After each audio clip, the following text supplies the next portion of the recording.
Hello students, welcome my YouTube channel. बेटा एक बार फिर से आ गए हम आपके लिए यूपी टीजीटी पीजीटी एग्जाम में हिंदी साहित्य में आधुनिक काल में छायावादी युग से संबंधित महत्वपूर्ण प्रश्न लेकर।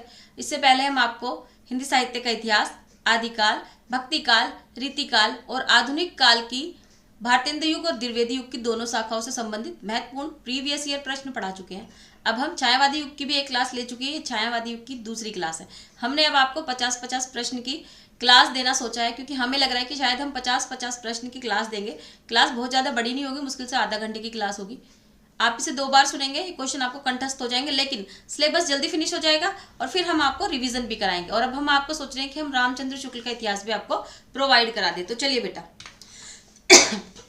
देखिए बेटा, आप में से कुछ बच्चे ऐसे होंगे, कुछ बच्चे या कुछ बच्चियां जो सोच रहे होंगे शायद हम ये ना करते, पहले हमें सेटल हो जाना चाहिए था, तो हमारी जॉब होती, फिर हम अपनी मर्जी से काम कर सकते थे। देखिए बेटा, ये जीवन है, ये ऐसे ही चलता है। बहुत सारी चीज़ें हमारे हाथ में नहीं होती हैं, ठीक है। तो इसमें ना तो आपका दोष है, ना किसी और का दोष है, आपके पेरेंट्स का भी दोष नहीं है। ये चीज़ें आपके जीवन में इसी समय होनी थी जिस समय हो चुकी हैं। हाँ, आप बाई चांस और बाई लक आप पढ़े हुए हो, आप पढ़ सकते हो, चीज़ों को समझ सकते हो, आपके पास बुक्स भी हैं और अब आपके पास फ़ोन भी है। तो बेटा आप इनका अच्छे से इस्तेमाल कीजिए। ये वीडियो आप अपने किचन में भी देख सकते हैं। अगर जेंट्स है तो बस में जा रहा है तब भी कान में ईयरफोन लगा के सुन सकते हैं। अगर आप इन्हें 2 बार भी सुन लोगे कान में ईयरफोन लगा के, तो क्वेश्चन आपको कंठस्थ हो जाएंगे। अगर आपको याद करने का टाइम नहीं मिल रहा है तो आप कान में लीड लगाइए और क्वेश्चन सुन लीजिए। काम करते करते क्वेश्चन सुनिए, आपको ये क्वेश्चन कंठस्थ हो जाएंगे। एक बार आप सरसरी नज़र से भी वीडियो देख लोगे 2 बार सुनने के बाद, तो भी ये आपको कंठस्थ है। हमने यही सोच के कि शायद बहुत सारे बच्चे ऐसे बिजी होंगे कि उनके पास टाइम नहीं होगा कि वो लोग आचार्य रामचंद्र शुक्ल का इतिहास पढ़ पाएँ, इसलिए हमने कोशिश करी है कि हम आपको वो भी पढ़ा दें। मैं आपसे उम्मीद कर रही हूँ बेटा आप हमारी वीडियो को लाइक करेंगे, शेयर करेंगे और सब्सक्राइब करेंगे और कमेंट जरूर करेंगे, ताकि हमें पता चल सके कि हमारी बनाई हुई वीडियो का आप लोगों को फ़ायदा हो रहा है। तो चलिए बेटा वीडियो प्रारंभ करते हैं। प्रश्न संख्या 1 ये कह रहे हैं, महादेवी वर्मा का प्रथम काव्य संकलन है। देखिए बेटा, छायावादी की थी महादेवी वर्मा जी। मैं महादेवी वर्मा जी के बारे में आपको पहले कुछ बातें बता देती हूँ, उसके बाद आपको क्वेश्चन समझने में इजी रहेगा। देखिए, महादेवी वर्मा जी होलिका दहन के दिन पैदा हुई थी 1907 में। ऐसा कहते हैं कि महादेवी वर्मा जी की 9 साल की उम्र में शादी हो गई थी, लेकिन ये इन्हें कुछ समय बाद जाके नहीं लगा कि शायद ये गृहस्थ जीवन में जी नहीं पाएंगी। यहाँ तो बिल्कुल भी नहीं जी पाएंगी जहाँ इनकी शादी हो गई है। तो इन्होंने कुछ दिन ही अपने घर रही और जब अपने ससुराल गई तो इन्होंने अपने जो उनके पति थे उनसे सहसम्मान बोला कि देखिए, मैं गृहस्थ नहीं चला सकती हूँ, मैं आपके साथ नहीं रह सकती हूँ, आप किसी और के साथ अपना जीवन बसा लीजिए, मैं अपने घर जा रही हूँ और अब कभी नहीं आऊँगी। क्योंकि इनके घर वाले पढ़े लिखे थे, वो शायद इनकी पीड़ को समझ गए और इन्होंने ये अपने माता पिता के साथ ही रहने लगे। इनके घर में इनकी माता जी भी पढ़ी लिखी थी, ठीक है। उसके बाद महादेवी वर्मा जी को किसी से प्रेम होता है। अब जिससे प्रेम होता है उसे महादेवी वर्मा जी पा ना सकी। अब महादेवी जी के जीवन में ये बात जीवन भर रही कि जिससे इनका रिश्ता इनके माँ बाप ने जोड़ा, इसे ये ना पा सकी, ये उसे पसंद ना कर सकी, और जिस व्यक्ति को इन्होंने प्रेम किया उसे ये ना पा सकी। तो इसलिए इनके जीवन में हमेशा दुख बना रहा। इन्होंने अपनी कविताएं भी दुख से भरी हुई लिखी। ये अपने पास छोटे छोटे पेट्स पाला करती थी। इनकी बहुत सारी कविताएं, जैसे गिल्लू, इनके पास मोर की एक राधा नाम के मोर मोरनी भी थे इनके पास। तो इनके जब आप इनका साहित्य पढ़ोगे तो आपको बहुत सारी छोटे छोटे एनिमल्स की कहानी देखने के लिए मिल जाएंगी। महादेवी वर्मा जी का जितना भी साहित्य है वो सब रहस्यवाद की खोज में है। ये हमेशा उस ना मिलने वाली चीज की तरफ भागती रही और इसी वजह से महादेवी वर्मा जी को आधुनिक काल की मीरा भी कहा जाता है। चलिए बेटा, आप क्वेश्चन करते हैं। महादेवी वर्मा का प्रथम काव्य संकलन है। ए दीपशिखा, बी यामा, सी निहार और डी रश्मि। तो बेटा महादेवी वर्मा जी का प्रथम काव्य संकलन है निहार, ठीक है। सी विकल्प आपका बिल्कुल सही है। प्रश्न संख्या 2 अब ये क्या कहते हैं, कविता करने की प्रेरणा मुझे सबसे पहले प्राकृतिक निरीक्षण से मिली, जिसका श्रेय मेरी जन्मभूमि कुमारांचल प्रदेश को है। यह कथन किस कवि का है? 4 विकल्प है। ए सूर्यकांत त्रिपाठी निराला, बी सुमित्रा नंदन पंत, सी जयशंकर प्रसाद और डी महादेवी वर्मा। तो बेटा कविता करने की प्रेरणा मुझे सबसे पहले प्राकृतिक निरीक्षण से मिली, यानी कि वहाँ प्राकृतिक जो प्रकृति होगी वो बहुत ही सुंदर होगी। तो ये कथन किसका है? सुमित्रा नंदन पंत का। और ये कहाँ पैदा हुए थे? कौसानी, हिमाचल में पैदा हुए थे, ठीक है बेटा। बी विकल्प आपका बिल्कुल सही है। प्रश्न संख्या 3 मैं प्रश्न के बारे में इसलिए बताती चल रही हूँ ताकि आपको याद रहे, जो इंपॉर्टेंट है मैं वो आपको बताती चलूंगी। इसमें सुमित्रानंदन पंत की रचना नहीं है। 4 विकल्प है, ग्रंथी, बी वीणा, सी परिमल और डी पल्लव। तो बेटा देखिए इसमें जो सुमित्रानंदन पंत की रचना नहीं है वो है परिमल। परिमल किसके बेटा? यह है निराला जी की रचना, निराला। बाकी ग्रंथी, वीणा, पल्लव ये किसकी है? सुमित्रानंदन पंत की। प्रश्न संख्या 4, कृषक क्रंदन इसमें से किसकी काव्य कृति है? 4 विकल्प है, ए राम नरेश त्रिपाठी, बी राम कुमार वर्मा, सी गया प्रसाद शुक्ल स्नेही और डी मैथिली शरण गुप्त। तो बेटा कृषक क्रंदन गया प्रसाद शुक्ल स्नेही जी की कृति है, सी विकल्प बिल्कुल सही है। प्रश्न संख्या 5, सुमित्रानंदन पंत की सुप्रसिद्ध कविता परिवर्तन उसके किस काव्य संकलन में सर्वप्रथम प्रकाशित हुई थी? 4 विकल्प है, ए गुंजन, बी ग्राम्य, सी पल्लव और डी युगांत। तो देखिए बेटा सुमित्रानंदन पंत जी की एक प्रसिद्ध कविता है परिवर्तन, ठीक है, और ये उनके किस काव्य संकलन में थी? ये थी पल्लव में, ठीक है। पासे परिवर्तन, पासे पल्लव याद रखना, सी विकल्प बिल्कुल सही है। बाकी ये चारों रचनाएं सुमित्रानंदन पंत जी की है। प्रश्न संख्या 6, अरविंद दर्शन से प्रभावित हिंदी के कवि हैं। 4 विकल्प है, ए जयशंकर प्रसाद, बी निराला, सी सुमित्रानंदन पंत और डी मैथिली शरण गुप्त। तो बेटा अरविंद दर्शन से जो प्रभावित हुए हैं सुमित्रानंदन पंत जी, ठीक है, सी विकल्प आपका बिल्कुल सही है। प्रश्न संख्या 7, इसमें से कौन सा कवि अपने रचना काल के अंतिम दौर में प्रगतिवाद के भौतिक दर्शन के साथ साथ अरविंद दर्शन से प्रभावित हुआ? देखिए बेटा अरविंद दर्शन का प्रश्न बार बार आ रहा है। ए जयशंकर प्रसाद, बी सुमित्रानंदन पंत, सी सूर्यकांत त्रिपाठी निराला और डी रामधारी सिंह दिनकर। तो बेटा ये थे सुमित्रानंदन पंत, बी विकल्प आपका बिल्कुल सही है। प्रश्न संख्या 8, अब ये क्या कह रहे हैं? ये कह रहे हैं इसमें से कौन छायावादी कवि अपने रचना काल के अंतिम दौर में प्रगतिवादी के भौतिक दर्शन के साथ साथ अरविंद दर्शन से प्रभावित हुआ? ए जयशंकर प्रसाद, बी सुमित्रानंदन पंत, सी सूर्यकांत त्रिपाठी निराला और डी उपयुक्त में से एक से अधिक और ई उपयुक्त में से कोई नहीं। ये कह रहे हैं इनमें से छायावादी कवि अपने रचना काल के अंतिम दौर में प्रगतिवादी के भौतिक दर्शन के साथ साथ अरविंद दर्शन से प्रभावित हुआ। कौन हुए थे? सुमित्रानंदन पंत, बी विकल्प आपका बिल्कुल सही है। प्रश्न संख्या 9, अरविंद दर्शन से बहुत ही प्रभावित थे। 4 विकल्प है, सूर्यकांत त्रिपाठी निराला, बी जयशंकर प्रसाद, सी सुमित्रानंदन पंत और डी महादेवी वर्मा। तो बेटा अरविंद दर्शन से प्रभावित कौन थे? सुमित्रानंदन पंत, सी विकल्प आपका बिल्कुल सही है। प्रश्न संख्या 10, निम्नलिखित में से कौन सा कथन असत्य है? ए पंत को प्रकृति का सुकुमार कवि कहा जाता है, बिल्कुल सही है बेटा ये। बी पल्लव पंत की रचना है, बिल्कुल सही है, पल्लव पंत की ही रचना है। सी लोकायतन महाकाव्य की श्रेणी में आता है, हाँ बेटा लोकायतन महाकाव्य की श्रेणी में आता है। डी पंत भारतेंदु युग के कवि थे, ये गलत है बेटा। पंत भारतेंदु युग के नहीं थे, छायावादी युग के कवि थे, छायावादी। तो आंसर क्या हो जाएगा? डी, डी विकल्प आपका प्रश्न के हिसाब से बिल्कुल सही है। प्रश्न संख्या 11, अब ये क्या कह रहे हैं? प्रकृति का सुकुमार राजकुमार किसे कहा जाता है? 4 विकल्प है, प्रसाद, बी पंत, सी निराला और डी बच्चन। तो बेटा प्रकृति का सुकुमार राजकुमार किसे कहा जाता है? ये कहा जाता है सुमित्रानंदन पंत जी को, क्योंकि प्रकृति के ऊपर सबसे ज्यादा कविता इन्होंने ही लिखी है। क्यों? क्योंकि ये हिमाचल में पैदा हुए थे। हिमाचल का प्राकृतिक सौंदर्य कितना सुंदर होता है ये आप जानते हो। प्रश्न संख्या 12, अब ये क्या कह रहे हैं? उत्तराखंड के किस कवि को छायावाद और प्रगतिवाद के संधि स्थल का कवि कहा जाता है? ए मंगलेश डबराल, बी तारा पांडे, सी चंद्र कुंवर वर्तवाल और डी सुमित्रानंदन पंत। तो किसे माना जाता है बेटा छायावाद और प्रकृतिवाद के संधि स्थल का कवि? सुमित्रानंदन पंत जी को, डी विकल्प आपका बिल्कुल सही है। प्रश्न संख्या 13, सुमित्रानंदन पंत ने अपने किस काव्य संग्रह को बाल कल्पना का दुधमुहा प्रयास का? 4 विकल्प है, ए पल्लव, बी ग्रंथी, सी वीणा और डी उच्छ्वास। तो बेटा सुमित्रानंदन पंत ने बाल कल्पना का दुधमुहा प्रयास किसे कहा था? वीणा को, सी विकल्प आपका बिल्कुल सही है। प्रश्न संख्या 14, अब ये क्या करें? निम्न में कौन सी रचना सुमित्रानंदन पंत की नहीं है? 4 विकल्प है, युगवाणी, बी संध्या गीत, सी गुंजन और डी पल्लव। तो बेटा सुमित्रानंदन पंत की जो रचना नहीं है वो है संध्या गीत। संध्या गीत किसकी है? महादेवी वर्मा, महादेवी वर्मा जी की, ठीक है। प्रश्न संख्या 15, पंत जी की रचनाओं को प्रकाशन की दृष्टि से सही क्रम है? ए गुंजन, युगांत, ग्राम्य, लोकायतन, बी लोकायतन, ग्राम्य, युगांत, गुंजन, सी गुंजन, ग्राम्य, लोकायतन, युगांत और डी ग्राम्य, युगांत, गुंजन और लोकायतन। तो बेटा पंत जी की रचनाओं का प्रकाशन की दृष्टि जो सही क्रम है वो है ए, सबसे पहले गुंजन का, फिर युगांत का, फिर ग्राम्य का, उसके बाद लोकायतन का, ठीक है बेटा। प्रश्न संख्या 16, निम्नलिखित पुस्तकों में से किसकी भूमिका को छायावाद का घोषणा पत्र कहा जाता है? 4 विकल्प है, ए अनामिका, बी पल्लव, सी परिमल और डी कामायनी। तो ये कहते हैं किसकी भूमिका को छायावाद का घोषणा पत्र कहा जाता है? तो बेटा पल्लव की भूमिका। बी विकल्प बिल्कुल सही है, पल्लव किसके? सुमित्रा नंदन पंत की। प्रश्न संख्या 17, निम्नलिखित में से कौन सी रचना महाकाव्य नहीं है? 4 विकल्प है, कामायनी, बी प्रियवास, सी साकेत और डी पल्लव।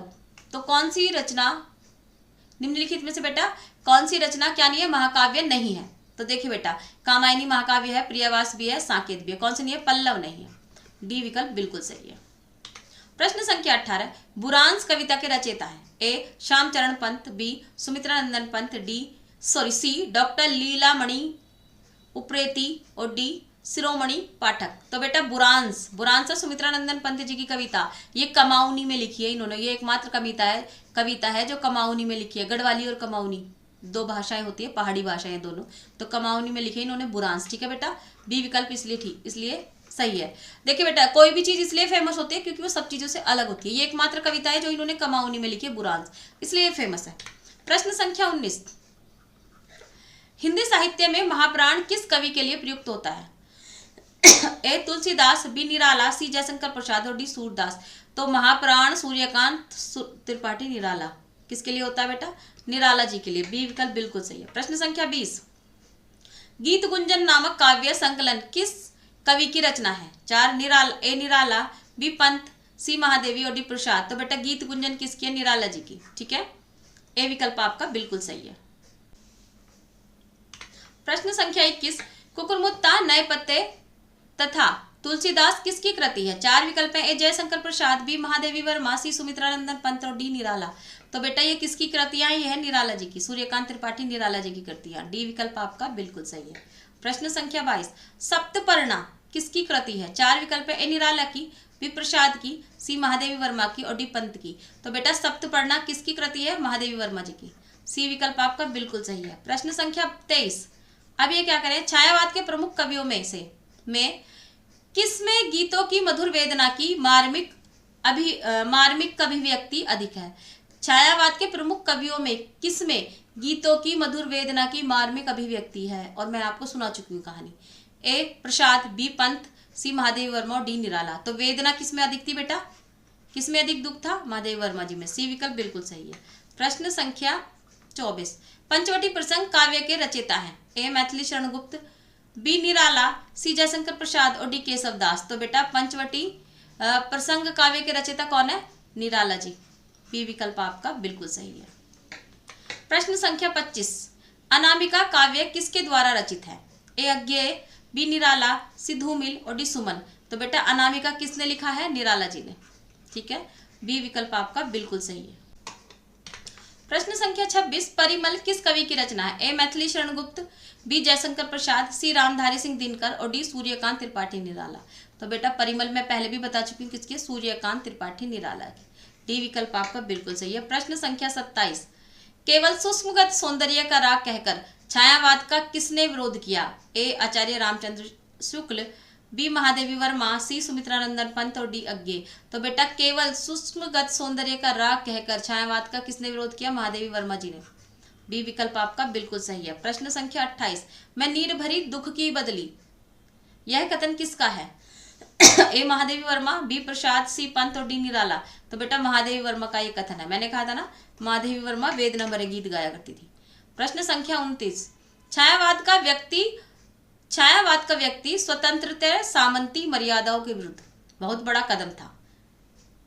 अब ये कह रहे हैं कि जो छायावाद है उसके व्यक्ति का स्वतंत्र मर्यादाओं के विरुद्ध एक बहुत बड़ा कदम था। छायावाद अपने आप में एक छायावाद संबंधी है अभिमत कथन इसमें से किस आलोचक का है? 4 विकल्प में बेटा, ए आचार्य रामचंद्र शुक्ल, बी नंद दुलारे वाजपेयी, सी डॉक्टर नामवर सिंह और डी डॉक्टर नगेंद्र। तो बेटा ये डॉक्टर नगेंद्र का कथन है, सॉरी डॉक्टर नामवर सिंह का कथन है। ये वो क्या करें कि छायावाद व्यक्ति स्वतंत्रता सामंती मर्यादाओं के विरुद्ध, उस समय सामंती मर्यादाएं थी।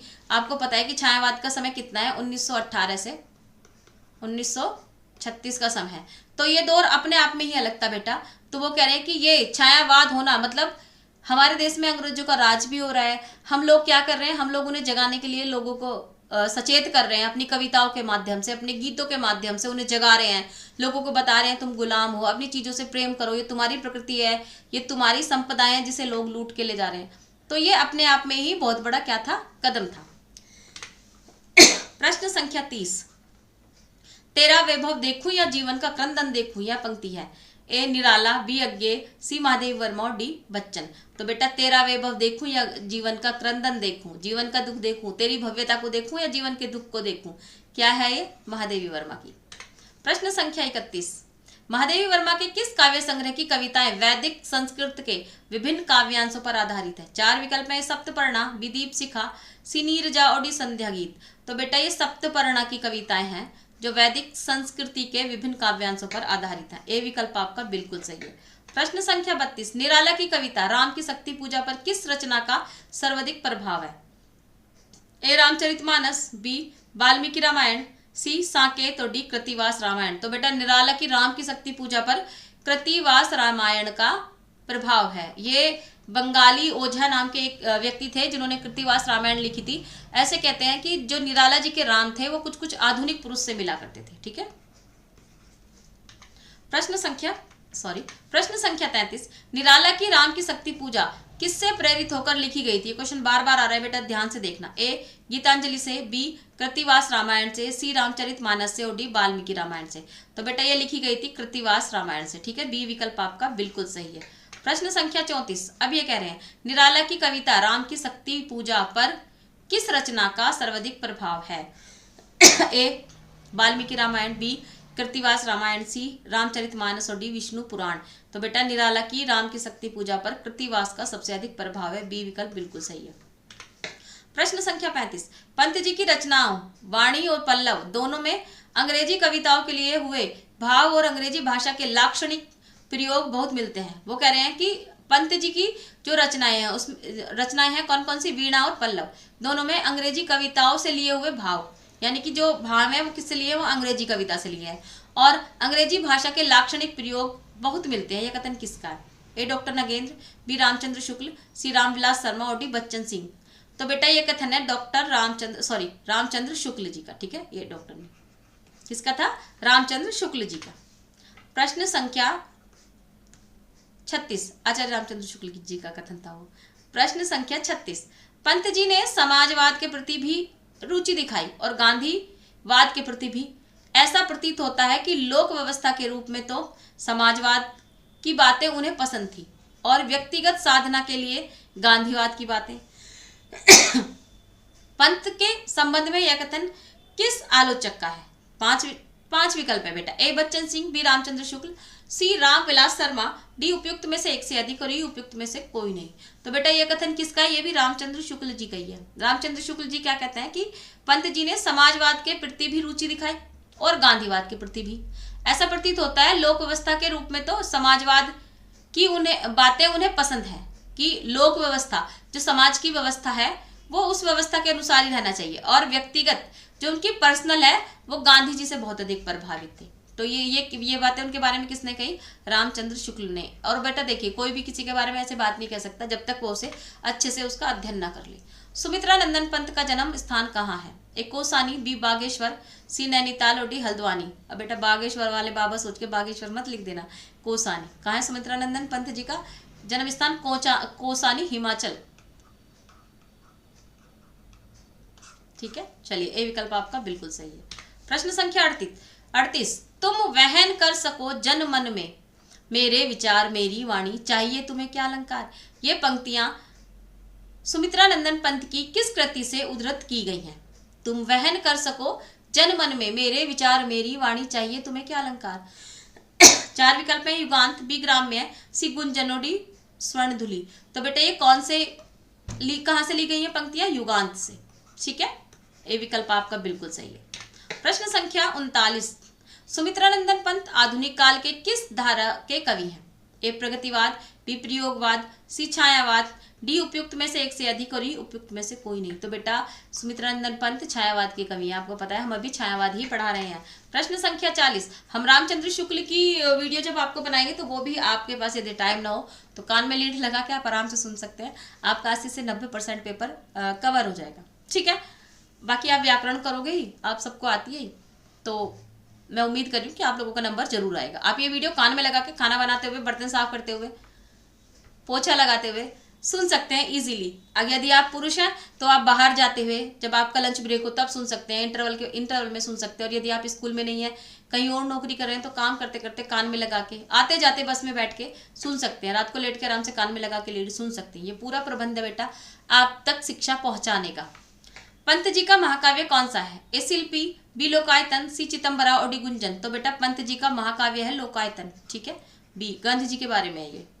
प्रश्न संख्या 41, निम्नलिखित में से कौन सी पुस्तक महात्मा गांधी जी के जीवन पर आधारित है? ए महामानव, बी आत्मजयी, सी लोकायतन और डी एक पुरुष और। तो बेटा देखिए इनमें से 2 किताबें हैं जो महात्मा गांधी जी के जीवन पर आधारित है, ए और सी।